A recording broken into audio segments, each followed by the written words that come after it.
Welcome to Unhinged Magi. All right, how y'all doing today? I guess we should have discussed who's going to lead off. Yeah, exactly. Probably should have. But hey, we have a great video for you guys today, even if we're not prepared to actually start the video. We're never really prepared, honestly. We just sit down and just be like, let's talk about tacos. Exactly. And then we do. And then we're going to have some later. And with bean burritos. And with chicken quesadillas from Taco Bell. Oh, right? Man. Mild sauce. I can drink it out of a bucket. In fact, I do. I buy the little containers and I go...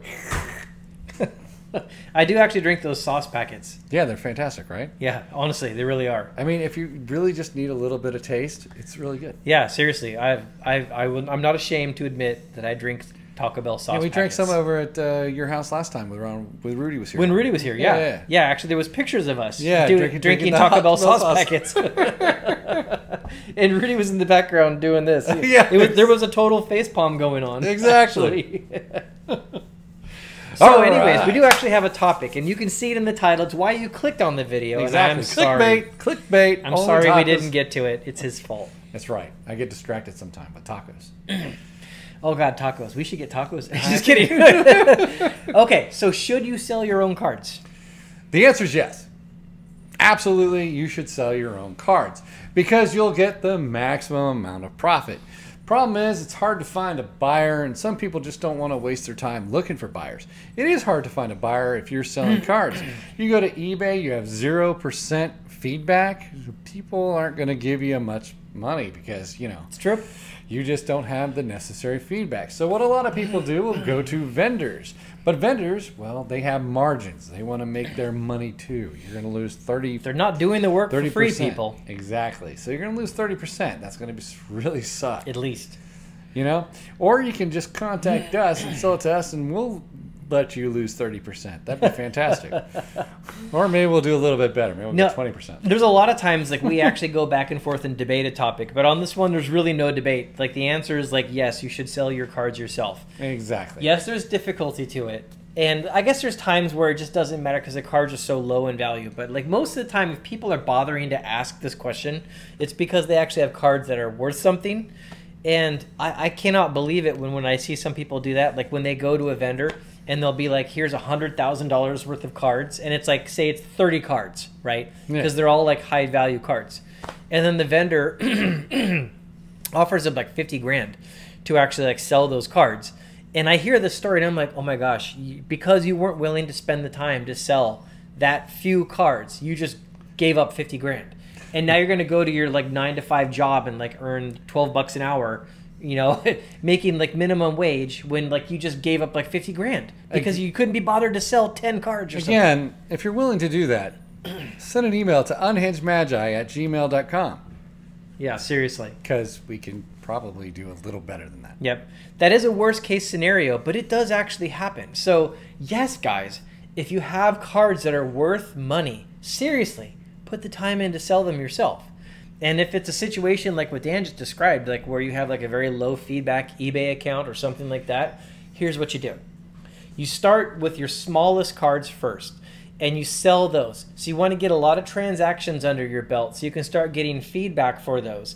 And you work your way up to the most expensive cards. And the last ones you want to sell are the most expensive cards. And the reason is if somebody's going to buy like a $1,000 card from you and they look at your account and all they see is 50-cent cards, well, it's like, I'm not sure this guy really has a $1,000 card because all he was selling is 50-cent cards. Exactly. But if he looks and he sees like a $500 card, he's going to be willing to believe a little bit more that you've actually got that $1,000 card, right? Exactly.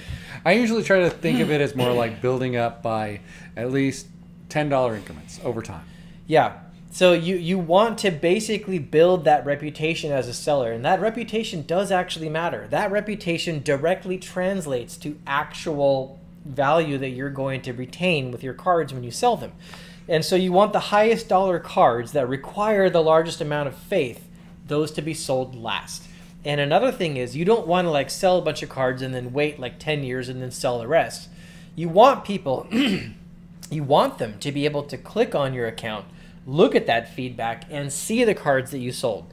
So if you wait too long in between the actual sales, Now people can't go verify those transactions. They just see that they see a transaction happen, but they don't see an actual sale. Right. Right. So also don't do auctions right off the bat with expensive cards. Like let's say you have a dual land and you want to do an auction. It's probably not going to clear the good solid spike point where someone's going to come in, snipe it, and it's going to meet market demand. It'll go way underneath. Set your buy it now price. That way you're going to get market value.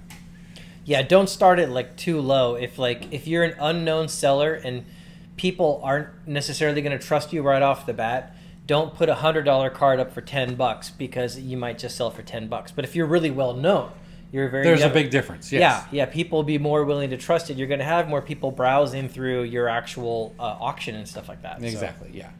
So that's a couple tips. One more. And you're going to lose 12.5% on eBay. Yep.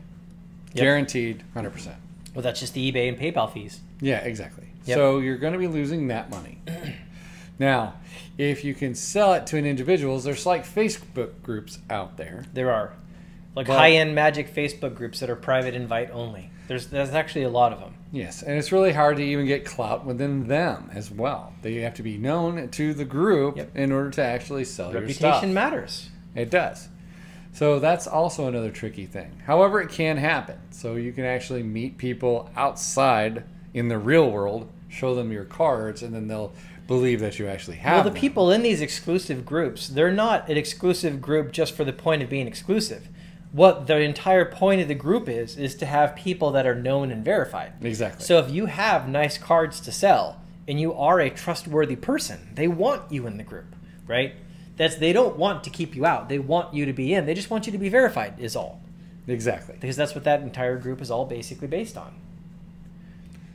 So it is a really important thing. Your reputation actually does matter an awful lot. It is worth it. Like I've had times on the past where I sold something on eBay and I ran into some kind of issue with a buyer that was just trying to cheat me out of stuff. And there's been quite a few times actually I just like let it go and just like paid the money and moved on, because in all my years of eBay, I've never ever had a negative feedback. And the two things are, well, maybe just the one main thing is if you just tell buyers exactly what they're getting, every issue that exists, just call it out, no surprises, then almost every single time you're going to have a clean transaction. It's the surprises that piss people off. Oh, yeah. If they open the package and there's a ding or a scratch or something else they didn't expect, that's what makes them angry about it. Yep, and then just, have the card sent back to you. Yep. That's usually how it resolves. And then you get your card back. You're going to lose the payment from eBay, which is fine. And you move on. It's good. No, another thing about it, and this is really unfortunate, it used to be different. I'm much more reserved selling cards overseas than I am just selling them in the US and Canada. And I really wish that wasn't the case, you guys, because years ago, like in eBay, like I've actually been selling cards since like 1999, 2000 on eBay, somewhere around there. And it used to be easier to sell your cards like internationally, but then there started to become more and more issues, and there's all these taxes and things like that that seem to have like gone up, and yeah, eBay it costs now, like $50 to send a $10 card. Yeah, and eBay always rules in favor of the buyer now. So if there's any kind of dispute whatsoever, so it's the seller that takes the larger risk. And if someone overseas, if you don't get tracking and such on the shipment, then they can just claim that they never got it, and then eBay will just give them the money. But if you put tracking and everything on it, then the cost to some places is incredible. And so just based on the way that the system is right now, it's really difficult to sell overseas. And even if you have tracking, if they say that they didn't get it, the eBay will still rule against you. And yeah, and I guess in a lot of those cases, but not all of them though, right? No, pretty much all of them. Okay, well I guess it's gotten worse than I actually used to think. Tracking really doesn't matter anymore. If they say they didn't get it, then eBay will just eventually rule in their favor. Okay, so forget everything we said. Just sell it all to a dealer. No. That's not necessarily true. 99% of the people that do transactions are going to be good. I mean, it's just, and the lower the cost of the card seems to be, the higher the percentage chance that you might run into someone who's trying to scam you. Mm-hmm. But if somebody does scam you, you just block that account. That's the best thing you can do. So the best transactions you definitely want to look out for are the face-to-face ones, because you miss out on all those like overhead charges and fees and someone else taking a cut of it.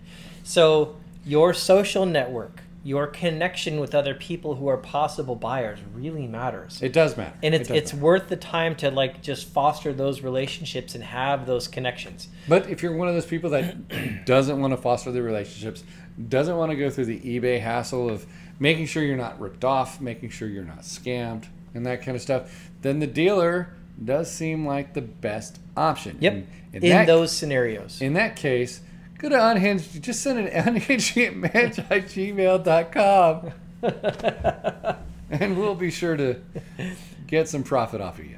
Yeah, thanks a lot. I'm just saying. No, but seriously, this message needed to be created and given, because I've seen far too many people with cards worth an awful lot of money that just couldn't be bothered to put up 20 auctions, and they would literally just leave $15,000, $20,000 cash sitting on the table just because they couldn't be bothered to do 20 auctions. There's one more thing that you could do, and that's with if you have really high-end stuff, like if you have like lotuses and that kind of stuff, you can also you go through consignment, but use one of the bigger consignment companies, and then most of the time, if you have a very expensive card, they take a very low cut, like PWCC. That's a good one. I think that they only take like 8%. I think for the over the $100,000 mark. I don't honestly know. But look it up online. But I really believe it's a lot lower than you would, and it's not going to be like 12.5% and that kind of stuff. Yep. It's really and then you don't have to deal with the hassle. So yeah, that's pretty much it, guys. Just take your time, investigate the selling your cards yourself, because it's probably worth your money. It's probably worth your time. And if you don't want to do that, unhingedmagi@gmail.com. Thanks a lot, everybody, for tuning in today. Everyone, you have a great day. Have a great day, guys.